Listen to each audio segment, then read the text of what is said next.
Assalomu alaykum rahmatullohi va barakatuh. Assalomu alaykum azizlarim. Sog' salomatmisizlar? Sizlar bilan g'oyibona ko'rishib turganimdan juda ham xursandman. Azizlarim, bugun sizlar bilan juda ham ajoyib bo'lgan dasturxonimiz bezagi, mehmonlar uchun ham manzur bo'ladigan ajoyib salatlardan biri selt podshuba tayyorlaymiz. Ya'ni uni men rulet holatida tayyorlab ko'rsatmoqchiman. Azizlarim, demak bu salatni boshladik. Keling, uyimizda bor narsalardan tayyorlaymiz. Demak, bismillahir rohmanir rohim deb ishimizni boshladik.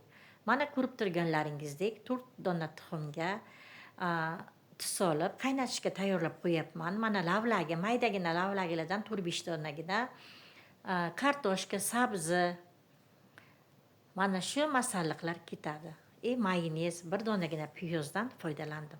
Azizlarim, mana ko'rib turganlaringizdek hamma masalliqlar qaynatilgan, tayyor. Asta-sekinlik bilan ularni tozalab chiqyapman. Ana endi piyozni ham tozalab olaman. Azizlarim, shu masalliqlarni har birini terkadan o'tkazasizlar. Terkaning o'rtacha tishidan o'tkazib, qirg'ichning o'rtacha tishidan o'tkazib maydalab olasizlar. Men nima uchun har birini alohida qaynatdim? Chunki rangi bir-biriga o'tib ketmaydi. Bo'lmasa lavlagining rangi boshqalarga ham o'tib, salatimiz chiroyli bo'lmay qoladi. Shuning uchun alohida qaynatib oldim.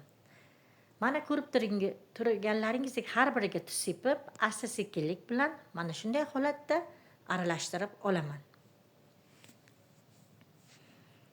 Mana aralashtiryapman. Demak, azizlarim, sizlarga bu salatni tavsiya qilib qolaman.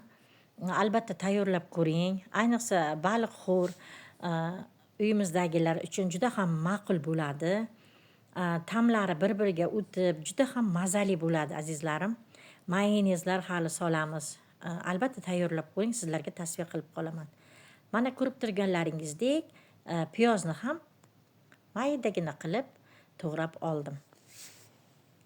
Mana bu yerda baliqning, demak balig'imiz qismlarga bo'lingan. Bo'lakchalarni ham asta-sekinlik bilan yaxshilab uni ham maydalab olamiz. Selyotkadan foydalansanglar ham bo'ladi, azizlarim.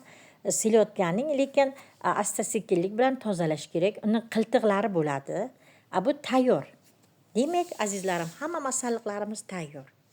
Demak, men strechdan foydalandim, azizlarim. Mana stolning ustiga strechni yozib, mana ko'rib turganlaringizdek kartoshkani joylashtiraman. Mana oldin kartoshkani joylashtirmoqchiman. Mana ko'rib turganlaringizdek mana shunday holatda bo'ladi. Ana endi mayonezdan foydalanyapman. Endi bu sizning xohishingizga qarab.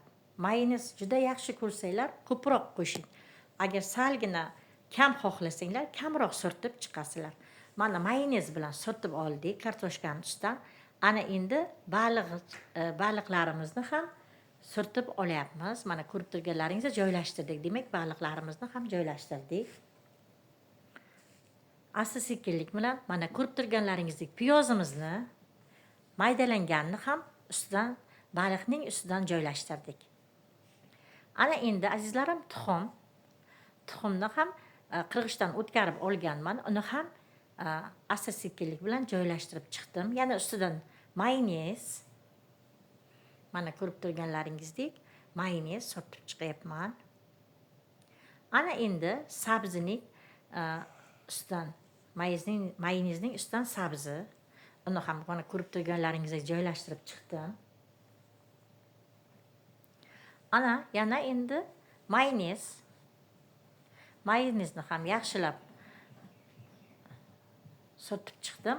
Ana endi azizlarim, lavlagi. Mana ko'rib turganlaringizdek hamma lavlagilarni ham joylashtirdim. Ana endi yana mayonez. Albatta opisaniyada qoldiraman. Tuxumning yarmini solgan edim. Endi qolgan yarimrog'ini mana hozir joylashtiryapman, azizlarim. Mana ko'rib turganlaringizdek. Mana ana endi asta-sekinlik bilan mana shunday rulet holatiga keltirib o'rab olyapman, azizlarim. Mana ko'rib turganlaringizdek, mana. Azizlarim, mana men kechroqqa tayyorladim. Mana shunday urab, xolodilnikka qo'ydim, muzlatgichga. Bir kun turdi. Ertasi kuni ustiga bezak berib, demak, yoqimli ishtaha tilab uyimizdagilarga kesib berdim. Azizlarim, mana ko'rib turganlaringizdek, mana shunday bezak berdim. Sizlar ham xohishga qarab chiroyli bezaklar bering, azizlarim. Albatta tayyorlab ko'ring. Allohim hammamizni asrasin. Mana ko'rib turganlaringizdek, demak ko'rishguncha deb qolaman, azizlarim. Sog' salomat bo'lasizlar.